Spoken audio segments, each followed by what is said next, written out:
بسم اللہ الرحمن الرحیم۔ السلام علیکم ورحمۃ اللہ وبرکاتہ۔ نحمد و نصلی علی رسولہ الکریم، اما بعد، فاعوذ باللہ من الشیطان الرجیم، بسم اللہ الرحمن الرحیم۔ ربی زدنی علما، رب اشرح لی صدری ویسر لی امری واحلل عقدۃ من لسانی یفقہوا قولی۔ آج ہم دیکھیں گے قبولیت دعا کے اوقات۔ رات کے آخری حصے میں دعا قبول کی جاتی ہے۔ حضرت ابو ہریرہ سے روایت ہے کہ رسول اللہ صلی اللہ علیہ وسلم نے فرمایا، ہمارا رب ہر رات جب آخری تہائی حصہ باقی رہ جاتا ہے تو آسمانی دنیا پہ اترتا ہے اور فرماتا ہے، کون مجھ سے دعا کرتا ہے میں اس کی دعا قبول کروں گا، کون مجھ سے مانگتا ہے میں اس کو دوں گا، کون مجھ سے گناہوں کی معافی چاہتا ہے کہ میں اس کے گناہ معاف کر دوں۔ جیسے بخاری نے روایت کیا ہے۔ حضرت ابو امامہ کہتے ہیں کہ مجھ سے عمر بن عباسہ نے بیان کیا کہ انہوں نے رسول صلی اللہ علیہ وسلم کو فرماتے ہوئے سنا، رات کے آخری حصے میں رب اپنے بندے کے بہت قریب ہوتا ہے، لہٰذا اگر اس وقت اللہ کو یاد کرنے والوں میں شامل ہونے کی ہمت کر سکو تو کر لو۔ اسے ترمذی نے روایت کیا ہے۔ پھر اذان اور اقامت کے درمیان دعا قبول کی جاتی ہے۔ حضرت انس بن مالک کہتے ہیں کہ رسول اللہ صلی اللہ علیہ وسلم نے فرمایا کہ اذان اور اقامت کے درمیان دعا رد نہیں کی جاتی۔ اسے ترمذی نے روایت کیا ہے۔ پھر سجدے میں دعا قبول کی جاتی ہے۔ حضرت ابو ہریرہ سے روایت ہے کہ رسول اللہ صلی اللہ علیہ وسلم نے فرمایا، سجدے کی حالت میں بندہ اپنے رب سے بہت قریب ہوتا ہے، لہٰذا سجدے میں کثرت سے دعا کیا کرو۔ اسے مسلم نے روایت کیا ہے۔ پھر جمعہ کے دن کسی ایک گھڑی میں دعا قبول کی جاتی ہے۔ حضرت ابو ہریرہ سے روایت ہے کہ رسول اللہ صلی اللہ علیہ وسلم نے جمعہ کے دن کا ذکر کیا اور فرمایا کہ اس میں ایک گھڑی ایسی ہے جس میں کوئی مسلمان کھڑا نماز پڑھ رہا ہو اور اللہ سے کچھ مانگے تو اللہ اس کو عنایت فرما دیتا ہے، اور ہاتھ کے اشارے سے اپنے واضح فرمایا کہ وہ ساتھ مختصر سی ہے۔ اسے بخاری نے روایت کیا ہے۔ پھر اذان کے بعد دعا قبول کی جاتی ہے۔ پھر میدان جنگ میں مسلمانوں اور کافروں کے لشکر جب باہم گتھم گتھا ہوتے ہیں اس وقت دعا قبول کی جاتی ہے۔ حضرت سہل بن سعد کہتے ہیں کہ رسول اللہ صلی اللہ علیہ وسلم نے فرمایا، دو دعائیں رد نہیں کی جاتی، ایک اذان کے بعد، دوسری لڑائی کے وقت جب دونوں لشکر ایک دوسرے سے ٹکراتے ہیں۔ اسے ابو داؤد نے روایت کیا ہے۔ پھر ہے کہ بارش نازل ہونے کے وقت دعا قبول کی جاتی ہے۔ حضرت سہل بن سعد کہتے ہیں کہ رسول اللہ صلی اللہ علیہ وسلم نے فرمایا، دو وقت کی دعائیں رد نہیں کی جاتی یا بہت ہی کم رد کی جاتی ہیں، پہلی اذان کے بعد اور دوسری بارش نازل ہوتے وقت۔ اسے حاکم نے روایت کیا ہے۔ پھر یوم عرفہ 9 ذی الحج کی دعا قبول کی جاتی ہے۔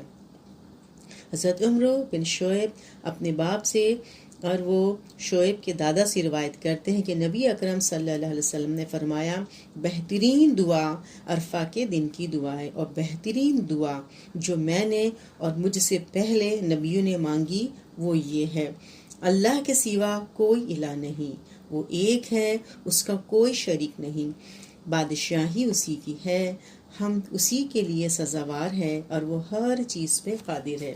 اسے ترمذی نے روایت کیا ہے۔ پھر توبہ کرنے والے کی دعا رات یا دن ہر گھڑی میں قبول کی جاتی ہے۔ حضرت ابو موسیٰ نبی اکرم صلی اللہ علیہ وسلم سے روایت کرتے ہیں کہ آپ نے فرمایا، اللہ عز و جل رات کے وقت اپنا ہاتھ پھیلاتا ہے تاکہ دن میں گناہ کرنے والا توبہ کرے تو اس کی توبہ قبول فرمائے، پھر دن کے وقت اپنا ہاتھ پھیلاتا ہے تاکہ رات میں گناہ کرنے والا توبہ کرے تو اس کی توبہ قبول فرمائے، حتیٰ کہ سورج مغرب سے طلوع ہو جائے، یعنی قیامت قائم ہو جائے۔ اسے مسلم نے روایت کیا ہے۔ پھر زمزم پینے سے قبل کی گئی دعا قبول ہوتی ہے۔ حضرت جابر بن عبداللہ کہتے ہیں کہ میں نے رسول اللہ صلی اللہ علیہ وسلم کو فرماتے ہوئے سنا ہے کہ زمزم کا پانی جس نیت سے پیا جائے وہ پوری ہوتی ہے۔ اسے ابن ماجہ نے روایت کیا ہے۔ پھر وہ لوگ جن کی دعا قبول کی جاتی ہے، مظلوم کی دعا قبول کی جاتی ہے، مسافر کی دعا قبول کی جاتی ہے، باپ کی دعا بیٹے کے حق میں قبول کی جاتی ہے۔ حضرت ابو ہریرہ کہتے ہیں کہ رسول اللہ صلی اللہ علیہ وسلم نے فرمایا 3 آدمیوں کی دعا قبول کی جاتی ہے جس میں کوئی شک نہیں، مظلوم کی دعا، مسافر کی دعا، والد کی دعا اپنے بیٹے کے حق میں۔ اسے ابن ماجہ نے روایت کیا ہے۔ پھر غازی کی دعا قبول کی جاتی ہے، حج اور عمرہ کرنے والے کی دعا قبول ہوتی ہے۔ حضرت عبداللہ بن عمر سے روایت ہے کہ نبی اکرم صلی اللہ علیہ وسلم نے فرمایا جہاد فی سبیل اللہ کرنے والے، حج اور عمرہ کرنے والے اللہ کے مہمان ہیں، اللہ نے انہیں بلایا تو وہ آ گئے، لہٰذا اب وہ اللہ سے سوال کریں تو اللہ انہیں عطا فرمائے گا۔ اسے ابن ماجہ نے روایت کیا ہے۔ پھر نیک اولاد کی دعا والدین کے حق میں قبول ہوتی ہے۔ حضرت ابو ہریرہ کہتے ہیں کہ رسول اللہ صلی اللہ علیہ وسلم نے فرمایا اللہ تعالیٰ نیک آدمی کا جنت میں درجہ بلند فرماتا ہے تو آدمی عرض کرتا ہے اے میرے رب میرا درجہ کیسے بلند ہوا؟ اللہ تعالیٰ ارشاد فرماتا ہے تیرے لیے تیرے بیٹے کے استغفار کرنے سے۔ اسے احمد نے روایت کیا ہے۔ پھر خوشحالی اور فراغت میں دعا کرنے والے کی تنگی اور مصیبت کے وقت دعا قبول ہوتی ہے۔ حضرت ابو ہریرہ کہتے ہیں کہ رسول اللہ صلی اللہ علیہ وسلم نے فرمایا کہ جو شخص یہ پسند کرتا ہے مصیبتوں اور تکلیفوں میں اللہ اس کی دعا قبول فرمائے، اسے چاہیے کہ خوشحالی کے وقت کثرت سے دعا کیا کرے۔ اسے ترمذی نے روایت کیا ہے۔ پھر روزہ دار کی دعا قبول کی جاتی ہے۔ حضرت ابو ہریرہ سے روایت ہے کہ رسول اللہ صلی اللہ علیہ وسلم نے فرمایا 3 آدمیوں کی دعا رد نہیں کی جاتی، باپ کی، روزے دار کی اور مسافر کی۔ اسے بہقی نے روایت کیا ہے۔ پھر بیمار کی دعا قبول کی جاتی ہے۔ پھر مسلمان بھائی کی عدم موجودگی میں مانگی گئی دعا بہت جلد قبول کی جاتی ہے۔ حضرت عبداللہ بن عباس سے روایت ہے کہ نبی اکرم صلی اللہ علیہ وسلم نے فرمایا 5 دعائیں قبول کی جاتی ہیں۔ نمبر 1 مظلوم کی دعا یہاں تک کہ بدلہ نہ لے لے۔